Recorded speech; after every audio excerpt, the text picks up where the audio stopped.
Bonjour à toutes, bonjour à tous, j'espère que vous allez bien. Écoutez, moi ça va très bien, je suis content de vous retrouver aujourd'hui pour une nouvelle vidéo Mercato, puisque ce Mercato estival a clôturé ses portes hier à 23h. C'était pas seulement jour de reprise scolaire, jour de rentrée scolaire. En tout cas, j'espère pour ceux qui ont repris le chemin de l'école que tout s'est très bien passé. Pareil pour tous ceux qui vont retrouver le chemin du travail prochainement. J'espère que tout ira bien pour vous. En tout cas, aujourd'hui, on va faire le bilan de ce Mercato estival 2022. On peut dire que c'était pas très agité la journée d'hier puisque jusqu'à 22h40, il n'y a pas eu trop d'infos à Saint-Etienne. Et finalement, ça s'est un peu précipité dans les dernières minutes. C'est l'équipe tout d'abord qui a annoncé que Seydou Sow était partant du côté de Reims. Finalement, l'opération n'a pas eu lieu parce que Saint-Etienne espérait un prêt sec alors que le club rémois voulait un prêt avec option d'achat. Il y a eu également cette rumeur à 22h52 d'Adil Aouchiche qui pouvait rejoindre le FC Lorient. Et bien ça s'est bien fait puisque Aouchiche a signé pour 4 ans à Lorient, le club de l'AS Saint-Etienne, donc l'a annoncé à minuit. Forcément, c'était une heure après le mercato, mais la signature a eu lieu avant. Le club peut l'annoncer quand il veut. Il n'y a pas de problème là-dessus. Donc en tout cas, voilà, Adil Aouchiche s'est engagé pour 4 saisons. Il le fallait parce que c'était le plus gros salaire du côté de Saint-Etienne, soit 70-180 000 euros brut mensuels. Donc c'était énorme et bien sûr incompatible pour la Ligue 2. Saint-Etienne voulait à tout prix que Adil Aouchiche quitte le club. En tout cas, lui, il a refusé une prime donc, qui était inclue dans son contrat. Donc ça, franchement, merci Adil Aouchiche parce que c'est très bien. C'était une prime qui était très importante et qui allait donc faire beaucoup de mal à Saint-Etienne. Et Adil Aouchiche a donc décidé de ne pas prendre cette prime. En tout cas, j'espère que la suite de sa carrière va très bien se passer. On voyait que c'était un joueur qui était très bon techniquement, mais malheureusement, c'est physiquement que ça a toujours pêché pour Adil Aouchiche. Donc voilà, plein de réussite dans la suite de la carrière d'Aouchiche. On va parler bien sûr du mercato stéphanois plus globalement, puisqu'il y a eu quand même pas mal de départs et pas mal d'arrivées. Il le fallait après cette descente en Ligue 2, il fallait tout rebâtir. Ça a commencé par 23 départs quand même, c'est assez conséquent, ça on peut le dire. 11 arrivées plus 3 membres du staff avec Laurent Batles donc qui a rejoint le club en tant que coach principal. Également Romain Brotz qui est arrivé comme analyste vidéo et Emmanuel Dacosta qui les a rejoints donc comme adjoint de Laurent Batles. Donc voilà, à travers cette vidéo, on va parler des départs. Vous verrez, je les ai classés en plusieurs catégories. On va parler des arrivées et pour conclure, je voudrais parler du 11 type qui se dégage de ce mercato. Donc voilà, c'est parti pour ce bilan du mercato estival 2022.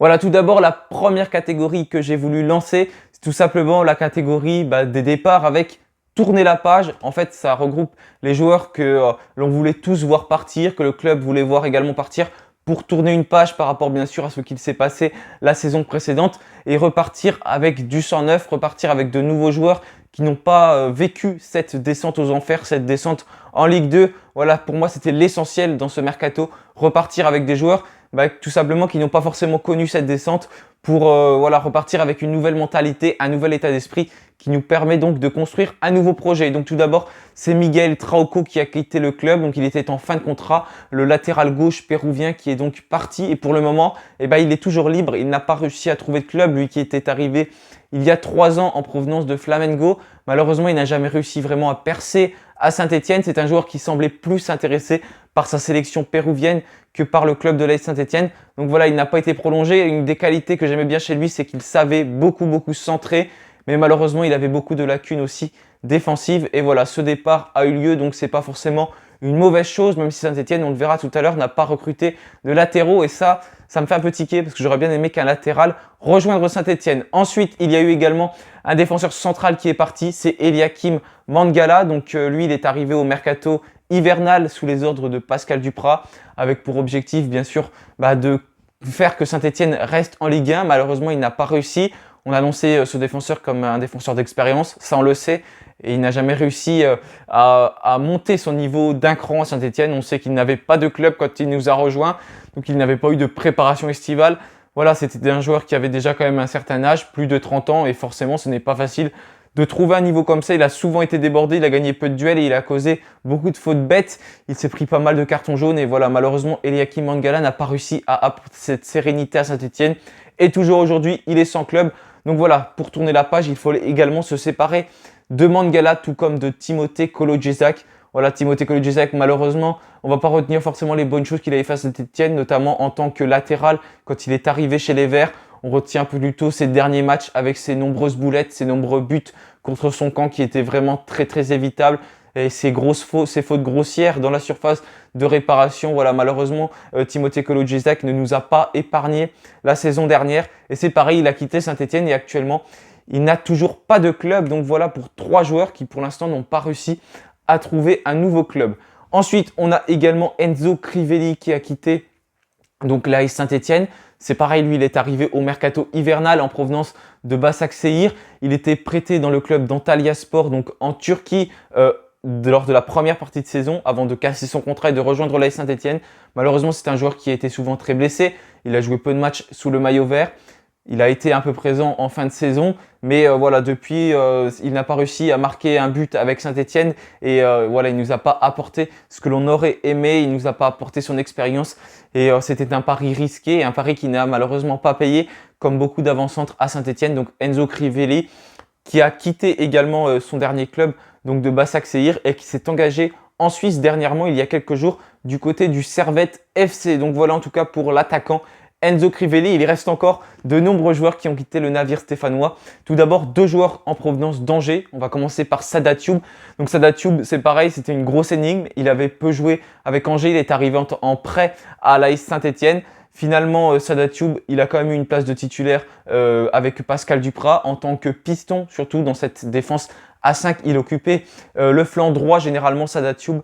Et voilà, je trouve, pour moi, ça n'a pas été le pire joueur. Il a quand même fait une bonne entrée en matière, même si ça avait été compliqué au départ. Ensuite, quelques matchs après, il s'était bien ressaisi et la fin de la saison, elle a été compliquée. Mais c'est pareil, c'est un joueur qui avait très très peu joué avec Angers, donc forcément, il a manqué cette préparation. Mais voilà, Sada Thioub qui est donc de retour du côté d'Angers, tout comme le gardien Paul Bernardoni, donc qui était là pour apporter de l'expérience, pour suppléer Étienne Green. C'est pareil, il a été assez serein quand il est arrivé à Saint-Etienne, surtout quand il y avait Falaï Sako. Malheureusement, quand Falaï Sako s'est blessé, c'était un peu la descente aux enfers également pour le portier Paul Bernardoni, qui a commis également pas mal d'erreurs, qui a encaissé des buts qu'il n'aurait sans doute pas dû encaisser. Donc voilà Paul Bernardoni qui a rejoint Angers. Et d'ailleurs, on l'a affronté dernièrement lors de la préparation estivale, quand on allait affronter du côté de Saumur, donc le Angesco. Donc voilà pour les départs du côté de Saint-Etienne pour la première fiche, parce qu'il y en a encore eu pas mal. Comme je vous l'ai annoncé, 23 joueurs ont quitté le navire. Donc là, on est toujours dans tourner la page. J'ai ajouté encore 5 joueurs, donc ça fait 11 joueurs dans ce secteur-là. Bien sûr, on peut ajouter également d'autres joueurs, mais je ne les ai pas mis parce que je les ai regroupés dans d'autres catégories qui pour moi étaient plus essentielles par rapport tout simplement à ce que l'on pouvait attendre de leur départ. Donc tout d'abord, Zaidou Youssouf, le milieu de terrain, a quitté les Verts. Donc lui, il est parti dans le club de Famali Chao.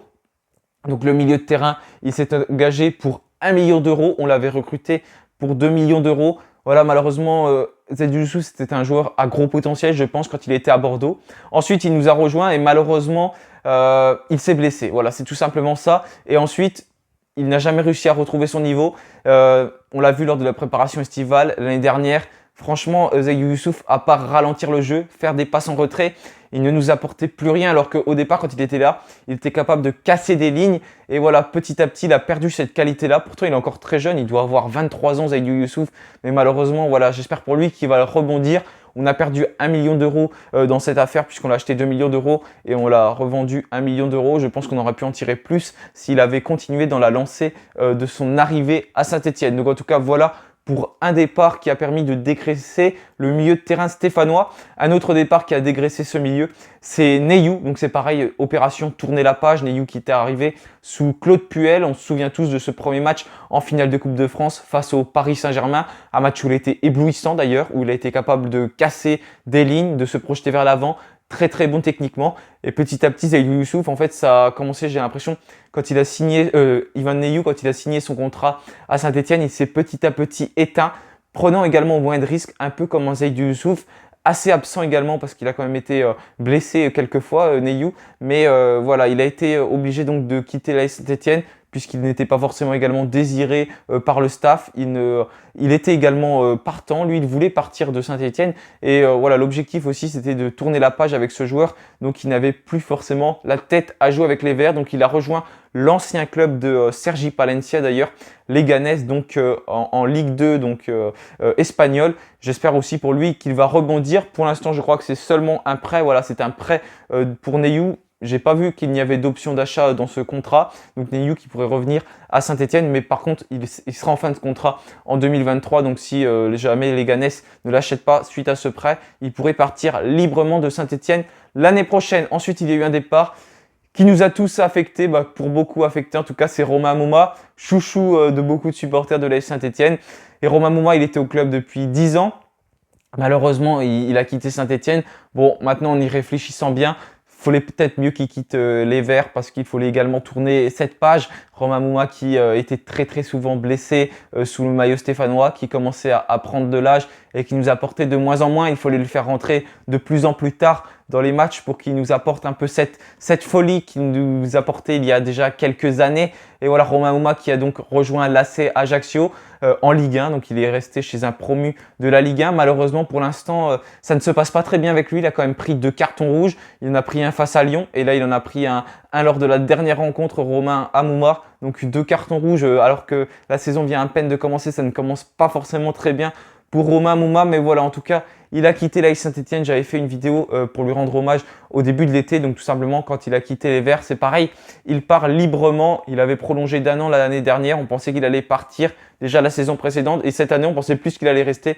Et finalement, c'est cette saison qu'il a quitté l'AS Saint-Étienne. Ensuite, il y a un autre joueur qui a quitté Saint-Étienne pour rejoindre Montpellier, c'est Arnaud Nordin. Donc lui, on a souvent eu beaucoup d'espoir sur ce joueur. Il est souvent rentré en jeu l'année dernière, il était très bon pareil lors de ses entrées en jeu. Malheureusement, il n'a jamais réussi à franchir un cap sous le maillot vert. Et aujourd'hui, il s'est lancé dans un nouveau challenge. Donc, il est parti libre du côté de Montpellier. Je crois qu'il a marqué son premier but d'ailleurs la semaine dernière. Non, même pas la semaine dernière. Ce mercredi avec Montpellier. Donc voilà, Nordin, malheureusement, je pense que pour le coup, il fallait le faire partir parce qu'il n'a jamais réussi à franchir ce cap avec Saint-Étienne. De ses débuts jusqu'à la fin, on avait l'impression que ça faisait très longtemps qu'il était avec les Verts. Finalement, il n'a que 24 ans ce joueur. Il est de 1998. Il faisait partie de la génération Kylian Mbappé. On louait un gros potentiel, mais malheureusement, il n'a jamais réussi à l'exploiter. Donc voilà, Arnaud Nordin, joueur qui a été formé à Saint-Étienne. J'espère qu'il va rebondir et réussir à percer du côté de Montpellier. C'est souvent ses qualités de vitesse qui l'ont beaucoup aidé, mais c'est un joueur qui a toujours eu du mal quand même à lever la tête pour voir ses coéquipiers et puis à avoir une très bonne finition devant le but. Maintenant, il y a eu un autre départ. C'est celui d'un défenseur central, celui d'Aaron Moukoudi. Donc, il était arrivé en provenance du Havre. Donc, gratuitement, on l'avait pris libre au Havre. Pareil, un joueur qui avait un gros potentiel. Finalement, il n'a pas réussi à percer du côté de Saint-Étienne. Il avait été prêté, je crois, en Angleterre. Il était revenu, il a joué quelques matchs sous le maillot vert, notamment l'année dernière. Finalement, voilà, Aaron Moukoudi, pour moi, c'est un joueur qui est trop puissant, qui a un gabarit trop imposant pour l'effectif stéphanois et pour la Ligue 1 et la Ligue 2 également. Et voilà, forcément, il s'est beaucoup fait prendre de vitesse. Il a commis pas mal de fautes. Dans les duels, forcément, il était bon parce qu'il était costaud, mais dès qu'un attaquant était un petit peu vif, Aaron Moukoudi avait beaucoup de mal. Donc là, il rejoint le club d'Athènes librement. C'est pareil, mais Saint-Étienne garde tout de même 30% en cas de revente donc de son ancien défenseur central. Donc voilà pour ces premiers départs avec les joueurs donc qu'il fallait se séparer pour ouvrir une nouvelle page. Et là, j'ai fait une autre catégorie. J'ai parlé de joueurs tout simplement qui n'étaient pas dans le projet donc de Laurent Batles. Donc là, j'ai regroupé 4 joueurs qui ont quitté l'AS Saint-Étienne et qu'on a très peu vu l'année dernière. Tout d'abord, Bilal Benkedim. C'était un joueur également qu'on évoquait à fort potentiel, un meneur de jeu et qui était en fin de contrat avec les Verts. Il n'a malheureusement pas été prolongé. Pour l'instant, je crois qu'il n'a pas trouvé de club. En tout cas, j'ai regardé et je n'ai pas vu Bilal Benkedim dans un autre club. On n'a pas forcément eu l'occasion de le voir jouer, donc je ne peux pas donner mon avis. Mais en tout cas, on voit un gros potentiel à ce joueur. Et malheureusement, il a quitté Saint-Étienne. J'espère qu'il va réussir à rebondir parce que c'est pareil, il est très jeune et on sait quand des joueurs quittent des clubs comme ça, des fois, ils galèrent vraiment à retrouver un club derrière quand ils n'ont pas du tout d'expérience. Pareil pour Hassan Diousé, qu'on en a acheté quand même assez cher à Saint-Étienne. Je rappelle qu'on l'a acheté pour 5 millions d'euros quand il est arrivé en 2017. Finalement, il part gratuitement à Saint-Etienne. Il était en fin de contrat. Il part en Crète au OFI Crète. C'est pareil, il a fait un bon match avec Saint-Etienne et depuis on l'a peu revu. C'était un joueur qui avait une très très bonne mentalité, par contre qui mettait de la bonne humeur dans le vestiaire, mais malheureusement cela ne suffit pas pour performer dans une équipe. Et du coup Hassan Diousé qui quitte l'effectif stéphanois pour partir en Crète. Laurent Batles ne comptait tout simplement pas sur ce joueur, tout comme Bakary Sakho.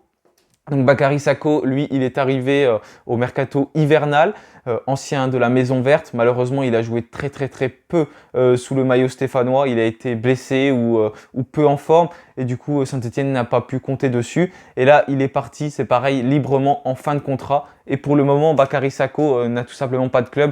Donc ça sent peut-être la fin de carrière pour cet attaquant stéphanois. En tout cas, malheureusement, il aura essayé, mais il n'aura pas réussi à s'imposer dans l'effectif stéphanois pour nous faire remonter en fin de saison dernière. Et enfin, un dernier joueur qui est parti et qui n'était pas dans le projet de Laurent Batles, c'est Marvin Chiboboa. Donc ce jeune défenseur central a dû partir en Belgique alors qu'on louait beaucoup d'espoir sur lui au départ. On disait que c'était un joueur qui était peut-être meilleur qu'un Saliba, meilleur qu'un Fofana, mais finalement il n'a pas du tout réussi à s'imposer dans l'effectif stéphanois. Et du coup il a rejoint librement le club belge du RFC Serein. Donc actuellement il joue avec ce club, ça lui permet d'avoir du temps de jeu. Il était même sorti de la réserve dernièrement. Donc voilà, bonne chance à Marvin Chiboboa dans son nouveau challenge. C'est pareil, c'est un jeune joueur, il a 20 ans, donc pour rebondir comme ça, ce n'est pas facile. Mais il a quand même réussi à rejoindre le club du RFC Serein. Donc ça, c'est une bonne chose pour lui. J'espère qu'il rebondira franchement en Belgique. Donc maintenant qu'on a parlé des joueurs qui n'étaient pas dans le projet, on va tout simplement parler des joueurs qui sont partis pour raisons financières. Parce qu'il y en a quand même pas mal qui ont quitté le club pour des raisons financières. Donc on peut faire objet de plusieurs choses. Déjà ceux qui ont quitté parce qu'ils avaient un trop gros salaire. Ceux qui nous rapportaient également un petit peu d'argent suite à un transfert. Et également ceux qu'on n'a pas pu conserver parce que financièrement on n'a pas pu s'aligner avec des autres clubs. Donc tout d'abord, on va commencer par Riyad Boudbouz. Donc Riyad Boudbouz, il était arrivé à Saint-Etienne au départ pour remplacer Rémi Cabella. Donc si je ne dis pas de bêtises, le départ de Rémi Cabella est intervenu en 2019. Et Boudbouz, il est arrivé lui pour 3,5 millions d'euros en provenance donc du Betis Séville. Finalement, Riyad Boudbouz, il n'a pas réussi à s'imposer dans l'effectif stéphanois, surtout quand Claude Puel est arrivé, il était de moins en moins désiré donc, par l'ancien coach stéphanois qui ne comptait pas sur des joueurs cadres comme Boudbouz, comme Kazri également, on va en parler juste après de Wabi Kazri. Et voilà, Riyad Boudbouz, c'était le deuxième plus gros salaire de l'AS Saint-Etienne. Il était en fin de contrat, le meneur de jeu stéphanois qui n'a donc jamais réussi à vraiment s'imposer, beaucoup trop lent, il n'apportait pas cette vitesse. Techniquement, il était bon, ça on ne peut rien dire quand il était en forme. Il avait une très belle vision du jeu, mais c'était un joueur que voilà, je trouvais qu'il était un peu avare d'efforts sur le terrain, ce que l'on voit pour l'instant très différent avec un Dylan Chambaud qui le remplace pour l'instant idéalement. Donc voilà pour Riyad Boudbouz qui a quitté l'AS Saint-Etienne, qui n'a pour l'instant toujours pas trouvé de club. En tout cas, j'espère pour lui également qu'il va en retrouver. C'est un joueur qui a 30 ans, donc c'est pareil, c'est pas facile de trouver un club. Mais Riyad Boudbouz, voilà, qui nous a quitté à l'issue de la saison 2021-2022. Donc c'est pareil, j'aurais pu le ranger dans la catégorie précédente, tourner la page, mais c'était surtout pour des raisons financières. Riyad Boudbouz, même si également, s'il aurait été payé moins cher, je ne pense pas qu'il aurait été conservé pour tourner cette page. Maintenant, on va parler également d'un autre joueur, Wabi Kazri, plus gros salaire de l'effectif stéphanois à la saison précédente. Il a vécu un début flamboyant avec la Saint-Etienne. Il avait marqué énormément de buts en première partie de saison quand il nous a rejoint en 2018. Finalement, petit à petit, il s'est éteint et Claude Puel a de moins en moins compté dessus. Il était bien revenu en 2019. 2020 et en 2021, pardon, il nous a permis de nous maintenir grâce à une fin de saison flamboyante quand Saint-Etienne était également très mal embarqué et où Étienne Green d'ailleurs a intégré petit à petit l'effectif stéphanois et en devenant gardien titulaire. Et en 2021-2022, c'est pareil, il a marqué quand même pas mal de buts, surtout en début de saison. Il s'est un peu éteint en fin de saison et c'est Denis Bonga qui avait pris la relève et qui avait marqué les buts. D'ailleurs, Wabi Kazri qui a marqué le but le plus loin de la Ligue 1 à 70 mètres quand même des cages. Depuis le temps qu'il l'a essayé, il l'a marqué. Par contre, le corner direct, il n'a pas réussi à le marquer. Et là, c'est pareil, il est donc parti du côté de Montpellier où il a pu rejoindre Arnaud Nordin. Donc voilà pour Wabi Kazri qui a quitté Saint-Etienne, bien sûr, pour également des raisons financières. Denis Bouanga, pour des raisons financières également, lui qui est parti du côté de Los Angeles. Malheureusement, il a terminé sa carrière sur un carton rouge avec le maillot stéphanois. Je ne sais pas si je l'avais dit, mais pour Wahbi Khazri, on l'avait recruté pour 4,5 millions d'euros donc quand il est arrivé à Saint-Etienne. Et Denis Bouanga, lui, on l'avait pour 7 millions d'euros pardon, quand il arrive à Saint-Etienne. Et Denis Bouanga, on l'a recruté par contre pour 4,5 millions en provenance du Nîmes Olympique. Et on a quand même fait une bonne opération parce qu'on l'a revendu le même prix à 4,55 millions d'euros. Donc lui qui a rejoint Los Angeles. Comme je l'ai dit, il a terminé sa carrière par un carton rouge sous le maillot stéphanois, comme les plus grands, comme Loïc Perrin. Voilà pour Denis Bouanga qui a donc quitté l'AS Saint-Etienne et qui est parti aux États-Unis pour relever un nouveau challenge. C'est pareil, un joueur comme Denis Bouanga, de toute façon, on ne pouvait pas le conserver parce qu'il était trop bon, j'ai envie de dire, pour rester en Ligue 2. Il y avait forcément d'autres clubs qui s'intéressaient à lui. J'aurais pas pensé qu'il parte aux États-Unis. Je pensais plus à d'autres clubs qui évoluent en Ligue 1. Mais Denis Bouanga a fait le choix de partir aux États-Unis. Je pense pas que c'était le plus gros salaire du club, mais il avait quand même un salaire assez conséquent. Par contre, il y a un autre joueur qui est parti également pour nous apporter pas mal d'argent. C'est notre plus gros départ du mercato. C'est Lucas Gournadouat, donc le joueur très jeune, né en 2003. Lui, pour le coup, j'aurais bien aimé qu'il reste à Saint-Etienne. Mais avec l'argent qu'on nous a proposé, parce qu'il avait prolongé, je crois, jusqu'en 2024 ou 2025. Donc, il avait énormément encore d'années de contrat. Ça nous a permis d'en tirer une bonne somme parce qu'il est parti quand même pour 13 millions d'euros du côté de Salzbourg. Donc en tout cas, c'était pareil, un joueur à très fort potentiel. Saint-Etienne, je pense, a quand même réussi à combler son départ avec de très bonnes recrues au milieu de terrain, Victor Lobry et puis notamment Bouchouari pour l'instant qui fait une entrée en matière flamboyante. Mais Lucas Gourna qui est donc parti du côté de Salzbourg et qui nous a rapporté 13 millions d'euros, plus grosse recrue du mercato. Je pense que c'est un joueur qui va s'éclater et qui va petit à petit montrer un très beau niveau pour s'imposer certainement dans un club plus huppé prochainement. Donc en tout cas, ça fait plaisir de voir un jeune joueur qui est parti pour pas mal d'argent et surtout ça permet de renflouer les caisses de l'AS Saint-Etienne.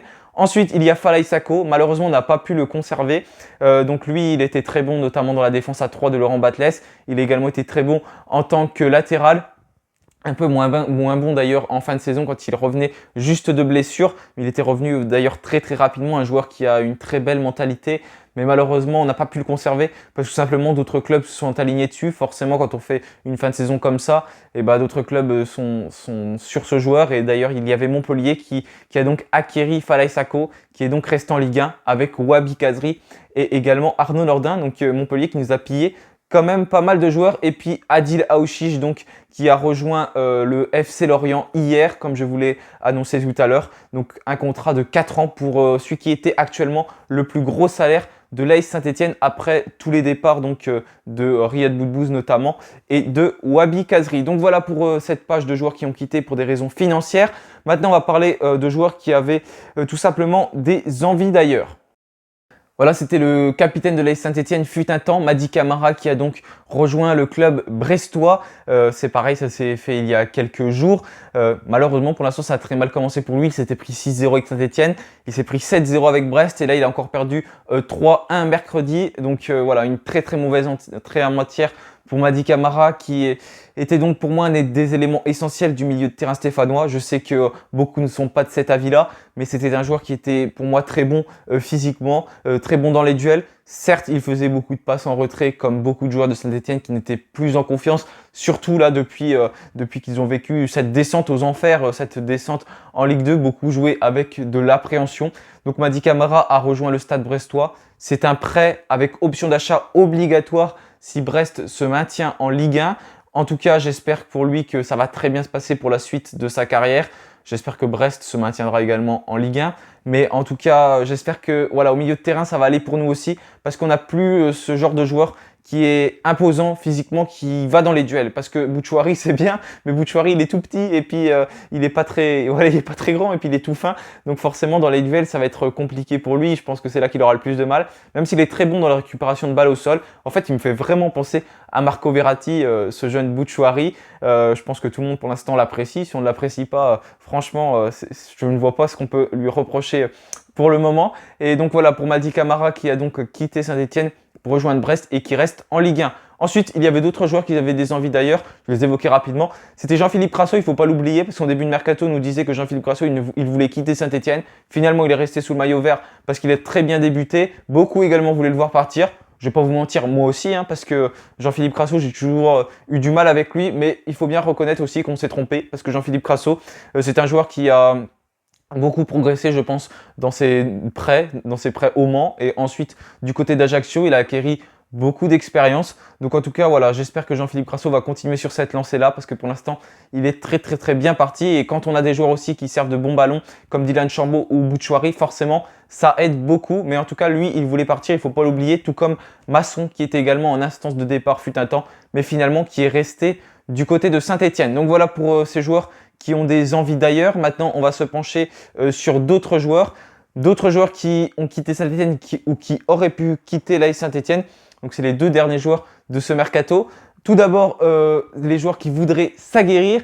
Donc, on va commencer par Maxence Rivera. Donc Maxence Rivera, c'est pareil, il a eu du mal à s'imposer dans l'effectif stéphanois. Le jeune attaquant qui a fait quelques entrées en jeu, pas toujours très fructuantes, ça on peut le dire. Finalement, il s'est engagé avec le Puy Foot jusqu'à la fin de la saison.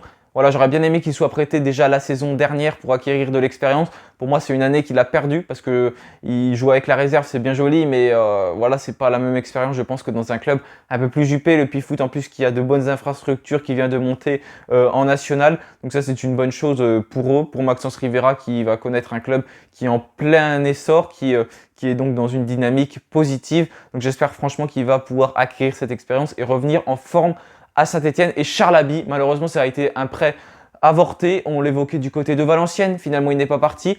D'ailleurs, il aurait pu rejoindre le club portugais d'Aziz, donc Aziz, attaquant qui était pisté par la Saint-Etienne. Et finalement, cette arrivée d'Aziz, elle ne s'est pas fait. On apprend par l'équipe ce matin que c'est Charles Haby qui aurait fait un petit peu capoter le tout parce qu'il aurait dû remplacer Aziz là-bas, mais il n'a pas voulu rejoindre le club portugais. En attendant, Charles Haby, il est sur le banc. Il lui reste 2 ans de contrat avec Saint-Etienne et Laurent Batles ne compte pas sur lui. Donc je pense qu'il va faire une saison blanche. Il va très peu jouer. Peut-être qu'il va pouvoir être un petit peu avec la réserve quand même. Donc voilà pour le mercato de l'AS Saint-Etienne au niveau des départs.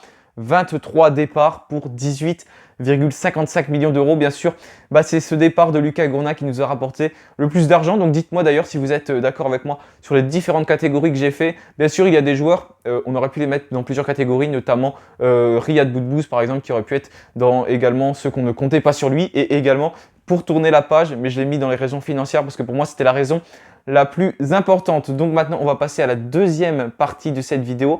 On va parler des arrivées du côté de Saint-Etienne. Donc lors de ce mercato estival, il était très important de se renforcer, surtout avec ses nombreux départs. Et Saint-Etienne l'a bien fait, ça on peut le dire quand même, parce que le mercato, on a été très actifs. Loïc Perrin, Laurent Batles, Samuel Rustem, même Jean-François Soucas se sont beaucoup activés pour faire venir des joueurs. Donc pour une fois, on peut quand même saluer les dirigeants de l'AS Saint-Etienne qui ont fait un très bon boulot. En tout cas, pas les dirigeants, mais plutôt ceux qui étaient dans cette optique donc, de mercato, ceux qui sont concernés par le mercato. Déjà, on a un gardien qui est arrivé. Je vais faire poste par poste. En tant que gardien de but, Mathieu Dreyer, donc, qui est arrivé en provenance de Lorient. Son objectif, c'était tout simplement d'apporter de l'expérience à Étienne Green. Il a joué déjà 2 fois parce que Green était suspendu. Il va revenir donc contre Pau ce lundi. Je pense que Green va retrouver cette place de titulaire. En tout cas, je ne vois pas pourquoi Mathieu Dreyer resterait au cage. Il n'a pas non plus montré un niveau exceptionnel parce qu'il n'a pas eu grand-chose à faire tout simplement. Mais pour prendre la place d'Étienne Green, il est normalement arrivé pour apporter cette expérience au portier stéphanois. Donc voilà, c'est la première recrue qui est arrivée donc en provenance de Lorient, Mathieu Dreyer, la première parmi 3 autres recrues. On va pouvoir annoncer tout de suite un autre joueur. C'est Léo Petro déjà qui a rejoint l'AS Saint-Etienne en provenance de Lorient pour 500 000 euros. Donc Mathieu Dreyer, il est arrivé libre, il a cassé sa dernière année de contrat. Par contre, Léo Petro, on l'a recruté pour 500 000 euros. Donc lui, il a connu bien l'AS Saint-Etienne. Il a joué notamment en réserve sous les ordres de Laurent Batles il y a déjà quelques années. Il était parti en 2019 pour rejoindre Andrézieux. Et petit à petit, il était encore parti pour rejoindre Lorient l'année dernière pour jouer avec la réserve. Finalement, il a montré un très bon niveau et il a tout simplement pris la place de titulaire en défense centrale. Et voilà, Saint-Etienne l'a observé bien sûr et a donc décidé de prendre ce joueur qui est arrivé pour 500 000 euros lors de ce mercato estival. On a également 2 autres recrues qui sont arrivés en début de mercato. Tout d'abord, Jimmy Giraudon. Donc lui, il est arrivé librement de Troyes. Laurent Batles le connaissait très bien puisqu'il l'a eu quand il était entraîneur de Troyes jusqu'en mois de décembre dernier. Il avait été prêté, je crois, en Espagne la saison dernière. Jimmy Giraudon en deuxième partie de saison. Le nouveau Bruno Irles, donc le nouveau entraîneur troyen, ne comptait plus sur lui en fin de saison dernière. Et finalement, donc Jimmy Giraudon qui est arrivé à Saint-Étienne et qui va donc avoir pour objectif de nous aider dans cette remontée, tout comme Anthony Briançon. Anthony Briançon qui a été beaucoup blessé la saison dernière, il était touché au niveau d'un genou. Et finalement, Briançon, il a rejoint Saint-Étienne.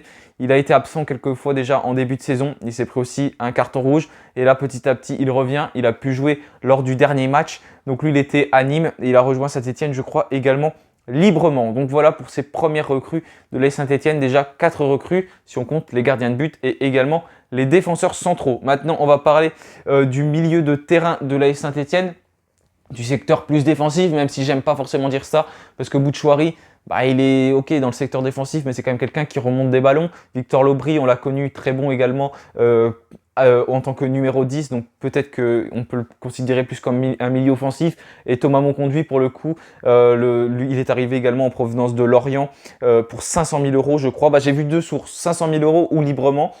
Apparemment, ce serait 500 000 euros donc pour Thomas Monconduit. Donc, il serait arrivé en espèce de pack avec Léo Petro, 1 million d'euros, 500 000 euros pour Monconduit et 500 000 euros pour Léo Petro.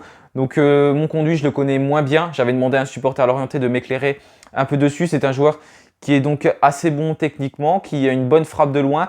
Malheureusement, où il est un peu moins bon, c'est dans les duels et surtout dans les duels dans sa surface de réparation où il commet souvent des erreurs. En tout cas, c'est l'avis que j'ai eu d'un supporter l'orienté. Donc voilà, pour Thomas Monconduit qui s'est engagé avec Saint-Étienne jusqu'en 2025. Donc tout comme Benjamin Bouchouari qui a rejoint l'AS Saint-Étienne. Lui, il vient de Roda JC, donc il évoluait dans le championnat des Pays-Bas. Il avait été formé en Belgique. Et donc il rejoint les Verts pour un montant d'1,1 million d'euros. Donc ça c'est une bonne nouvelle pour nous, donc pour Bouchouari qui a tout simplement pour l'instant impressionné tout le monde. J'espère qu'il va continuer sur sa lancée, mais il n'y a pas de raison s'il continue dans cette mentalité-là, qu'il ne prend pas la grosse tête. Je pense que Benjamin Bouchouari peut faire une énorme saison sous le maillot vert. Et voilà Victor Lobry, lui qui est arrivé librement du Pau FC, donc ça va être une des révélations du côté de la Ligue 2 et il a rejoint Saint-Étienne pour renforcer l'effectif stéphanois. Pour l'instant il est blessé, je ne sais pas s'il pourra être dans le groupe contre Pau, contre son ancien club lundi. Mais en tout cas, voilà, pour Victor Lobry, qui a également rejoint Saint-Étienne. Donc Saint-Étienne qui s'est beaucoup renforcé au milieu de terrain. Et également des milieux offensifs qui sont arrivés. Tout d'abord, il y a eu Dylan Chambaud donc, qui a rejoint les Verts. Lui qui a également bien connu Laurent Batles, que ce soit du côté de Saint-Étienne avec la réserve, et également du côté de Troyes quand Laurent Batles était l'entraîneur troyen. Dylan Chambaud, il s'est blessé malheureusement lors de la préparation estivale. Et du coup, il n'a pas pu jouer les premiers matchs. Il est revenu contre Valenciennes et depuis son arrivée, Dylan Chambaud, je trouve qu'il a été très très important dans la nouvelle dynamique stéphanoise. C'est lui qui nous a permis également de nous améliorer au milieu de terrain. Il ne joue pas vers l'arrière, il a une bonne vision du jeu. Il a déjà délivré quand même 2 passes décisives depuis qu'il est à Saint-Étienne. Donc Dylan Chambaud, ça a été un joueur qui a pour l'instant été très très important dans cette relève de l'AS Saint-Étienne. J'espère également qu'il va confirmer, mais pour le moment, il remplace idéalement un Riyad Boudbouz, notamment dans le cœur du jeu. Et c'est un joueur qui n'est pas du tout avare d'efforts, qui connaît bien le club. Donc franchement, je suis très content de cette arrivée de Dylan Chambaud. Il y a également Mathieu Cafaro. J'aurais pu le mettre dans les attaquants aussi, mais il peut jouer en tant que meneur de jeu. Donc lui, Mathieu Cafaro, il vient un prêt. C'est un prêt avec option d'achat de 500 000 euros. Donc Dylan Chambaud, lui, il est arrivé librement. Mais Cafaro, voilà, c'est un prêt avec option d'achat de 500 000 euros. Il nous vient du Standard de Liège. Et voilà, on va espérer qu'il nous apporte beaucoup à Saint-Étienne. Pour l'instant, je l'ai trouvé assez bon, notamment lors de la dernière rencontre où il n'a pas été aussi avare d'efforts. On voit il était un peu moins lucide devant le but à la fin du match parce que forcément, il a fourni beaucoup d'efforts. Et quand on fait ça, c'est compliqué derrière. Mais Mathieu Cafaro, qui pour l'instant est une très bonne recrue du côté de Saint-Étienne, il a aussi pris un carton rouge. J'espère que ça ne va pas lui arriver. Mais ce carton rouge, il était quand même assez illogique. Donc en tout cas, voilà pour ces milieux offensifs. Et maintenant, on va plus passer aux attaquants. Tout d'abord, Lenny Pintor. Donc lui, il vient de Lyon. Il a été formé à Bastia. Il a rejoint Brest. Il a rejoint Lyon. Il a été également prêté du côté de Troyes sous les ordres de Laurent Batles. Donc il le connaît bien. C'est pour ça qu'il est venu aussi. Et Lenny Pintor, pour l'instant, c'est le joueur que j'ai un peu plus de mal avec son arrivée à Saint-Étienne. Je trouve qu'il ne lève pas assez la tête. Il ne touche pas assez de ballons. Il ne se propose pas assez. Voilà, pour l'instant, il a du mal tout simplement avec les Verts, mais petit à petit, peut-être qu'il va aussi prendre ses marques. Mais voilà, en tout cas, pour le moment, c'est pas le meilleur joueur qui a rejoint Saint-Etienne. Lyon qui nous l'a donc vendu. Il est parti de Lyon librement. Et Lyon qui garde 30% en cas de revente donc de Lenny Pintor.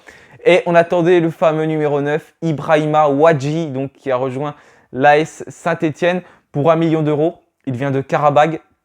Il a connu également un autre joueur de Saint-Etienne, Benjamin Karamoko, qu'il avait rapidement présenté comme un joueur très dynamique, un joueur qui n'a pas peur d'aller au duel avec des défenseurs qui sont beaucoup plus imposants que lui, un joueur qui est très rapide. Bref, on attend de voir ce qu'Ibrahima Ouadji peut donner. En tout cas, je pense que l'association avec Jean-Philippe Crasso, elle peut être très bonne si on reste dans le 3-5-2 de Laurent Batles. J'attends de voir ce qu'il vaut. Saint-Etienne attendait son attaquant, on l'a eu. On va voir s'il est capable de marquer des buts. J'espère qu'il pourra jouer contre Pau. Mais en tout cas, normalement, tous les joueurs que j'ai cités, ils peuvent prétendre à une place contre Pau parce que tout le monde est capable de jouer maintenant. Ils sont arrivés plus de 72 heures avant le match, donc il n'y a pas de problème. Laurent Batles pourra les convoquer contre Pau. En tout cas, il a un effectif qui est assez fourni pour le moment. Donc 11 arrivées pour Saint-Etienne avec 3,1 millions d'euros de dépenses pour le moment. Donc voilà pour les arrivées à Saint-Etienne. N'hésitez pas à me dire ce que vous en pensez. En tout cas, moi, je suis satisfait parce que je trouve qu'on a réussi à attirer du monde malgré le fait qu'on soit descendu en Ligue 2. L'effectif, il a changé par rapport à l'année dernière. Donc, c'est là qu'on peut pas forcément regarder les joueurs, j'ai envie de dire, comme ceux qu'on le regardait l'année dernière. Parce que l'année dernière, on disait voilà, ces joueurs, ils sont pas bons. Là, cette année, on peut pas leur en vouloir par rapport à ce qui s'est passé la saison dernière. Parce que la plupart qui sont alignés sur le terrain, eh ben, ils n'étaient tout simplement pas titulaires la saison précédente. Quand on regarde le 11 qui a été aligné lors du dernier match, contre Bastia, il y avait seulement Masson qui pouvait jouer à Saint-Etienne l'année dernière. Les autres joueurs, il n'y en a aucun qui faisait partie de l'effectif stéphanois, ou alors il y avait Mouton qui était plus avec la réserve. Mais voilà, c'est pas des joueurs qui nous ont fait descendre l'année dernière, donc il ne faut pas qu'on regarde ces joueurs-là comme on aurait pu regarder ceux qui étaient restés la saison dernière. Il faut apporter beaucoup de dynamique positive. Je pense que c'est très important. Voilà, maintenant on va terminer cette vidéo qui va être longue. Je pense qu'elle va faire à peu près 40 minutes, mais c'est pas grave. Je voulais faire un bilan assez strict, un gros bilan de ce mercato estival. Je trouvais que c'était important. On va parler tout simplement voilà, du 11 type que l'on pourrait aligner pour cette saison 2022-2023 si on prend les joueurs qu'on a recrutés uniquement durant le mercato.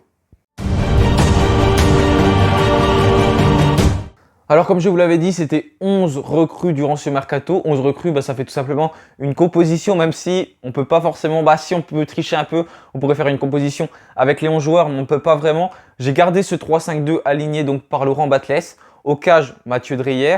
Ensuite, Giraudon, Briançon, Petro, voilà pour cette charnière. Bouchouari, Lobry et Dylan Chambaud au milieu de terrain. Et Ouadji et Cafaro en tant qu'attaquant. Ce qui m'embête un peu, c'est le poste que je voulais vraiment que l'on renforce. C'est ce poste donc de piston. Parce qu'en tant que piston, on n'a plus personne. On a certes Sergi Palencia, donc ça peut être une recrue de Saint-Etienne parce qu'il était en prêt à Leganés, il est revenu. D'ailleurs, si on parle des prêts, il y a également Crasso qui est revenu d'Ajaccio. Donc ça fait 2 joueurs qui sont revenus de prêt de Saint-Etienne. Et également Charlaby qui est revenu de Guingamp la saison dernière. Mais sur les côtés, qui peut-on aligner? On a Masson, on a Palencia et Gabriel Silva. Malheureusement, on n'a pas réussi à avoir de recrues à ce poste-là. Alors que je trouvais que c'était quelque chose qui était très important parce que c'est un poste sur lequel on a du mal. Certes, Masson est mieux depuis 2 matchs, mais qui nous dit qu'il ne va pas retomber dans ses travers. Sergi Palencia a été assez bon lors de la dernière rencontre, mais c'est pas non plus un joueur qui a une qualité pour l'instant exceptionnelle. C'est un joueur qui a la grinta tout simplement parce qu'il est très bon techniquement, mais je trouve qu'il ne monte pas assez, qu'il n'est pas assez bon dans ses centres. Et même pour défendre, que ce soit Masson, Palencia, c'est des joueurs qui ont tendance à se faire déborder sur les côtés, alors que c'est ce qu'on demande quand même aussi à ces pistons-là, de savoir défendre. Donc j'aurais bien aimé qu'on se penche plus sur ce poste de piston gauche et de piston droit. Donc voilà, si on garde ce 11-là, on peut imaginer qu'à gauche, on peut voir Masson ou Gabriel Silva et à droite, Sergi Palencia. Donc voilà, et au niveau des remplaçants, mon conduit et Lenny Pintor, je ne les ai pas alignés. Comme j'ai dit, on aurait pu tricher. J'aurais pu par exemple décaler, Dylan Chambaud à gauche et ensuite mettre Mathieu Cafaro dans l'axe et Pintor en haut. Et à droite, mettre Victor Lobry. Mais voilà, c'est pas vraiment des pistons droits et des pistons gauche, donc je peux pas décaler comme ça. Mais en tout cas, voilà, pour le bilan de ce mercato, qui pour moi a été une véritable réussite parce que je suis content. J'étais un peu sur ma faim parce que Adil Aouchiche était toujours là et au niveau du salaire, ça coinçait. On a réussi à faire partir Adil Aouchiche, donc c'est bien. Et on s'est renforcé au niveau de presque tous les secteurs. Malheureusement, il y a juste ces 2 pistons-là où j'ai un peu du mal à l'accepter, entre guillemets. Mais Mais sinon, je trouve que pour un club qui est descendu en Ligue 2, Saint-Etienne a quand même réalisé un très bon mercato. On n'a jamais vu un mercato aussi actif à Saint-Etienne ces dernières années. Et on a été assez malin parce qu'on n'a pas dépensé beaucoup, seulement 3,1 millions d'euros. On a quand même réussi à avoir 18,55 millions au niveau des départs, quoi, de bénéfices. Bah, pas de bénéfices, mais de recettes au niveau de ces départs-là. Donc c'est une bonne chose pour l'AS Saint-Etienne. Voilà, vous n'hésitez pas à me dire ce que vous avez pensé de ce mercato. Je vais conclure la vidéo là-dessus, 40 minutes de vidéo pour parler du mercato de l'AS Saint-Etienne. On se retrouvera pour l'avant-match contre Pau, ce sera ce dimanche. En tout cas, voilà, merci à tous d'avoir regardé cette vidéo. J'espère que la reprise s'est bien passée comme je vous l'ai dit. Et voilà, merci à tous. Je vous souhaite donc une bonne journée et bien sûr, allez les Verts. Salut à tous.